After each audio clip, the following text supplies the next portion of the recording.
बाद पानी के ऊपर वो तैरने लगता है, या फिर कोई आदमी है जो पानी में तैरता है तो किस वजह से तैरता है, डूब रहा है, जिंदा आदमी होता है वो डूब रहा है तो वो कैसे डूब रहा है, उसके ऊपर काम करता है घनत्व, वस्तु की डेंसिटी। डेंसिटी क्या होती है? वस्तु का द्रव्यमान और अपवर्तन में उसकी वॉल्यूम, कितना उसका वॉल्यूम है और कितना उसका द्रव्यमान, उसका अनुपात होता है।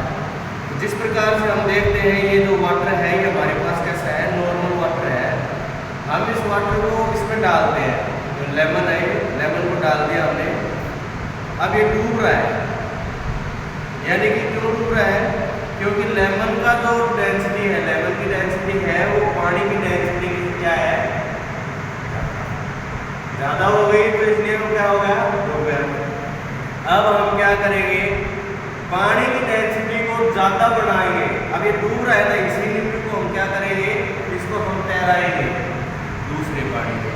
अब दूसरे पानी में तैराने के लिए हम क्या करेंगे? इस लिक्विड को बाहर निकालते हैं, जैसे कि 6 लिक्विड है, इसमें हम क्या करेंगे? जो एक नॉर्मल वाटर है उस नॉर्मल वाटर में हम नमक डालेंगे। ये हमारे पास नमक, सोडियम क्लोराइड, ये इसमें डाल दें।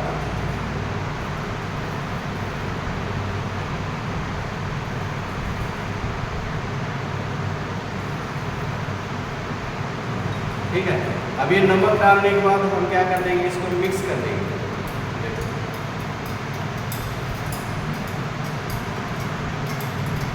इससे क्या होता है? जैसे पहले नॉर्मल वाटर था और ये लेमन था, इसका जो डेंसिटी थी, लेमन की डेंसिटी ज़्यादा थी और जो वाटर है हमारे पास नॉर्मल, उसकी डेंसिटी क्या थी? कम। लेकिन अब इसी के साथ क्या हो गया? आप देखेंगे, हम इसे एक्सपेरिमेंट करके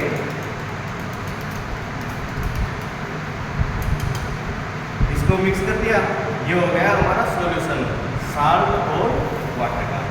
अब हम ये नींबू लेते हैं, इसको हम इसमें छोड़ते हैं, देखो तैर रहा है ना ये ऊपर। अब इस पे एक तैर क्यों रहा है? ये इसकी एक वजह और है, हमने नॉर्मल वाटर में डालते हैं तो नींबू डूबता है, हम साल्ट वाटर में डालते हैं तो नींबू तैर रहा है। वो क्यों तैर रहा है? वो डेंसिटी के कारण, क्योंकि लेमन की डेंसिटी का अगर हम वाटर में मिला देते हैं साल्ट, तो जो वाटर सॉल्यूशन होता है उसकी डेंसिटी किससे ज़्यादा हो जाती है? लेमन से। अब जो वाटर है साल्टी, वो जो वाटर है उसकी डेंसिटी लेमन से क्या हो गई? ज़्यादा। इसलिए जो पानी लेमन है वो पानी के ऊपर तैरना शुरू कर देता है, और ये लेमन है हमारा, ये क्या हो गया? नीचे डूब रहा है। इसकी क्या हो गया कि इसकी जो डेंसिटी होती है वो पानी की डेंसिटी से क्या है? ज़्यादा। इसी प्रकार से जो आदमी होता है पानी में जब जिंदा होता है वो डूबता है, पानी में जाने के बाद वो डूबता किसके कारण है? पानी का जो डेंसिटी है वो आदमी, जिंदा आदमी है, उसकी डेंसिटी से क्या हो गई?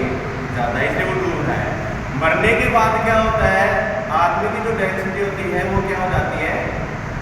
जब कम, और पानी की डेंसिटी होती है वो क्या हो जाती है? ज़्यादा। इसलिए वो आदमी क्या होता है? पानी के ऊपर तैरना। ठीक है, स्टॉप। एक एक्सपेरिमेंट हमारा ये